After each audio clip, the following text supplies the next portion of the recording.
नमस्कार, ये है फलक की कहानियों का अद्भुत संसार। किस्सा कहानी, कहानियाँ जिनमें हम लिखते हैं खुद को। मैं हूँ भगवती सक्सेना और आज आपको सुना रही हूँ नंदन पत्रिका की सितंबर के ही महीने की 1991 में लिखी एक कहानी, चुप की अंगुली। नाम फिर से सुनिए, चुप की अंगुली। लेखक है चंदालाल। किसी गांव में एक बुढ़िया रहती थी, बेहद दुष्ट।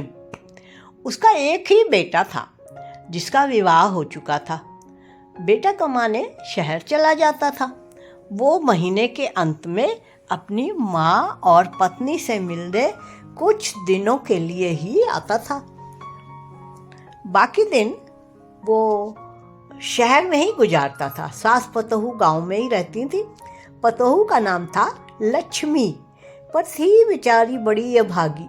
सारा दिन खटती रहती, तब जाकर शाम को 2 रूखी सूखी रोटियां नसीब होती।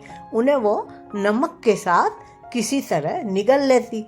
सुबह उठकर खाना बनाना, गाय बैलों की देखभाल करना, गोबर का गोईठा बनाना, सारे काम उसी के जिम्मे थे। और बुढ़िया सारा दिन गांव में मटर गश्ती किया करती।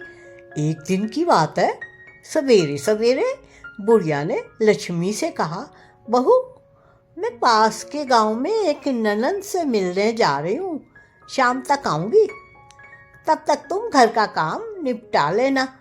इतना कहकर वो चलती बनी। लक्ष्मी दरवाजे से उसे जाते हुए टुकुर टुकुर देखती रही। उसे तो कहीं आने जाने की छूट भी नहीं थी। भारी मन से वो घर के भीतर लौट रही थी कि उसकी नज़र छप्पर पर फैले करेले की बेल पर पड़ी। अचानक उसकी आंखें चमक उठी। उसने सोचा, सास तो शाम तक वापस आएंगी, तब तक क्यों ना करेले की सब्जी और भात बनाकर खा लिया जाए। उसने झटपट कुछ करेले तोड़े और जुट गई खाना बनाने में। जल्दी जल्दी सब्जी और भात बनाकर उसने थाली परोसी और बैठ गई खाना खाने। अभी उसने एक और ही मुंह में रखा था कि दरवाजे पर दस्तक हुई। बहू, ओ बहू, दरवाजा खोल। लक्ष्मी ने सोचा, अभी तो शाम भी नहीं हुई है, अभी से सास आ गई। हाय, अब मैं क्या करूं?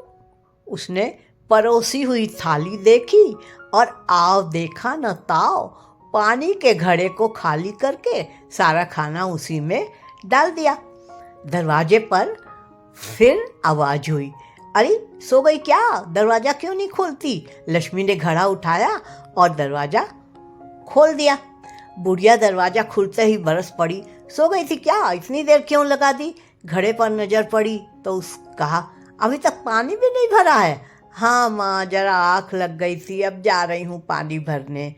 लक्ष्मी ने आंखें मलते हुए धीरे से कहा, ठीक है, जा जा जल्दी से, दोपहर हो गई है, पर इसे सोने से फुर्सत हो तब ना।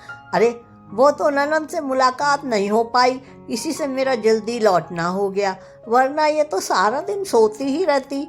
बुढ़िया बड़बड़ाती रही। गांव के एक छोर पर सुनसान में एक देवी का मंदिर था। लक्ष्मी घड़ा उठाए पानी भरने के बहाने उसी मंदिर में जा पहुंची। मंदिर के अंदर जाकर उसने द्वार अच्छी तरह बंद कर लिया। वहीं देवी के सामने बैठकर घड़े से खाना निकाल जल्दी जल्दी खाने लगी। उसे इस तरह खाते देख देवी को बड़ी जोर से हंसी आ गई। हा हा हा हा। लक्ष्मी ने हड़बड़ाकर देवी को देखा। दूसरे ही क्षण क्रोधित होकर उसने देवी से कहा, चुप, आज तक मैं आधा पेट खाती रही तो चुपचाप तमाशा देखती थी, अब आज मैं पेट भर कर खा रही हूँ तो मुझे देखकर हंसती हो? चुप रह, मुंह पर उंगली रख। लक्ष्मी का इतना कहना था कि देवी जी की हंसी अचानक रुक गई। हठात उनकी एक उंगली चुप की मुद्रा में उनके होठों पर चली गई। अब लक्ष्मी ने पेट भरकर खाना खाया और पास के तालाब पर जाकर पानी पिया और संतुष्टि के साथ घड़े में पानी भरकर घर की ओर चल पड़ी। दूसरे दिन सवेरे जब लोग मंदिर में पूजा के लिए आए तो देवी की मूर्ति को मुंह पर उंगली रखे देखकर भौचक्के रह गए। शीघ्र ही आग की भांति ये खबर सारे गांव में फैल गई। देवी नाराज हो गई हैं, पूजा यज्ञ चढ़ावा सब होने लगा, पर देवी की उंगली उनके होठों से ना हटी। भजन गाने से भी उन्हें खुश करने की कोशिश की गई, पर देवी नहीं मानी। सारे लोग किसी भावी विपत्ति की आशंका से भयभीत हो गए। अंत में राजा ने ढिंढोरा पिटवाया कि जो व्यक्ति देवी की अंगुली उनके होठों से हटाकर उन्हें पहले वाली अवस्था में ला देगा उसे खूब इनाम दिया जाएगा।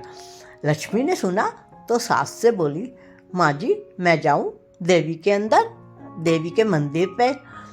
सास ने आंखें तरेर कर कहा, अरे बड़े बड़े महात्मा तो हार गए और तू चलिए देवी को खुश करने, जाकर चुपचाप घर के काम पूरे कर। पर लक्ष्मी तालाब से पानी भरने के बहाने मंदिर की ओर चल दी। मंदिर पहुंचकर उसने पुजारी से कहा उसे कुछ देर मंदिर में अकेले रहने दिया जाए। पुजारी ने इजाज़त दे दी।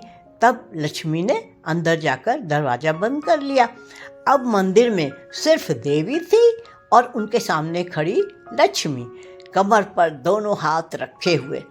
हूँ तो लगता है तू मेरा भेद खोल कर ही रहेगी। मेरे एक पल का भी सुख तुझसे देखा नहीं जा रहा है। अरे जल्दी होठों से अंगुली हटाती है या? लक्ष्मी ने तुनक कर कहा। इतना सुनना था कि देवी का हाथ तुरंत होठों से हटकर पहले की तरह आ गया। लक्ष्मी दरवाज़ा खोलकर बाहर निकल गई। लोगों की भीड़ दरवाजे पर खड़ी थी। जिन्होंने देवी को देखा, सबने देखा तो चकित रह गए। देवी तो ऐसे खड़ी थी मानो कभी कुछ हुआ ही ना हो। पल भर में ये बात पूरे गांव में फैल गई।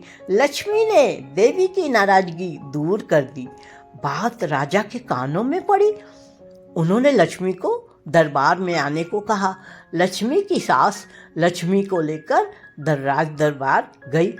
राजा ने लक्ष्मी से कहा, मैं तुम्हारी देवी भक्ति से बहुत खुश हूँ।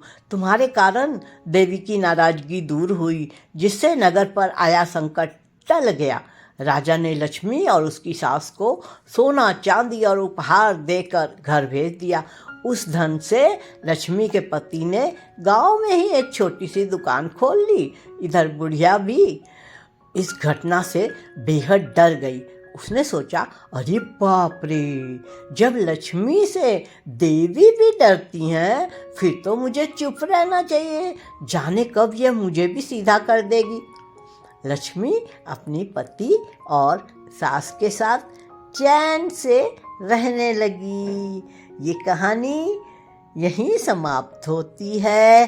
अभी आप सुन रहे थे भगवती सक्सेना की आवाज़ में नंदन की कहानी। नमस्कार।